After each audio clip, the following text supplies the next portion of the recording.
হায় রে মানুষ, মুখে শুধু নামাজ নামাজ বলে,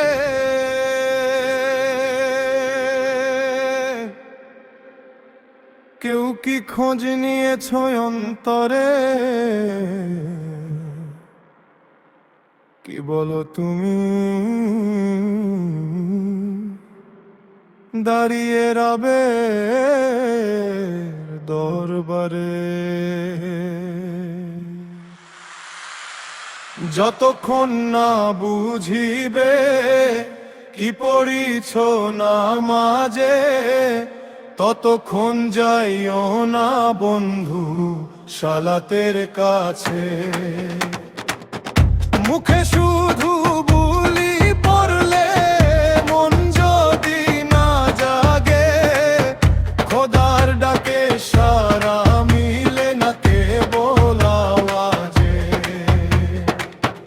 আরবি বুলি মুখে ঘুরে হৃদয় থাকে দূরে, কি চাইলাম কি বলিলাম জানি না অন্তরে। রুকু সিজদা দেহে করি মন পরে রয় বাজারে, এমন করে কেমনে বলো রবকে পাওয়া যাবে? মসজিদের ওই মিনার ডাকে এসো আমার পানে, কেউ বা শুধু লোক দেখানো, কেউ বা দুনিয়ার টানে। যে সালাতে আগুন জ্বলে অন্যায়ের বিরুদ্ধে, সে সালাত আজ বন্দী শুধু রেওয়াজার বিধিতে। যতক্ষণ না বুঝিবে কি পড়িছ নামাজে, ততক্ষণ যাইও না বন্ধু সালাতের কাছে।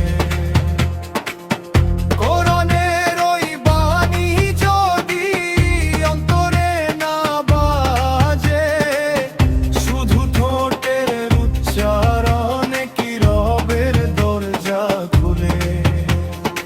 আলহামদু বলো যখন কাহারে দাও প্রশংসা, ইয়াকা নাবুদু পরে কই কই তোমার ভরসা। দিনে 5 বার বলো কথা, তবু বদলায় না মন। তবে কি শুধু শব্দ পড়া ইবাদতের কারণ? সালাতে যদি শিখায় না কো শব্দ পথে চলা, তবে কেন সে সালাত শেষে অন্যায় কথা বলা? বন্ধু আগে বুঝে নাও গো রবের ভাষার মানে, তারপর যেও দাঁড়িয়ে তুমি দয়ার মালিক পানে। হায় রে মানুষ, কোরআন হাতে ঘুমিয়ে আছো 100 বছরের ঘোরে, শব্দ জানো অর্থ জানো না, চলছো অন্ধ স্রোতে। রব তো তোমার জবান চায় না শুধু, রব চায় জাগ্রত হৃদয়, বোঝা হৃদয়, কাঁদতে জানা অন্তর। যতক্ষণ না বুঝিবে কি পড়িছ নামাজে, ততক্ষণ যাইও না বন্ধু সালাতের কাছে। সালাত মানে জীবন্ত ডাকা সত্যেরই সমাজে, মন জাগে না প্রাণ কাঁদে না, লাভ কিরে ওই নামাজে। না বুঝে যে মাথা নোয়ায় বদলায় না অন্তর, বোঝার মাঝে লুকিয়ে আছে আল্লাহ পাবার আসল ঘর। আল্লাহ শব্দে নয় বন্ধু, আল্লাহ লুকায় আছে বোঝার ভিতরে।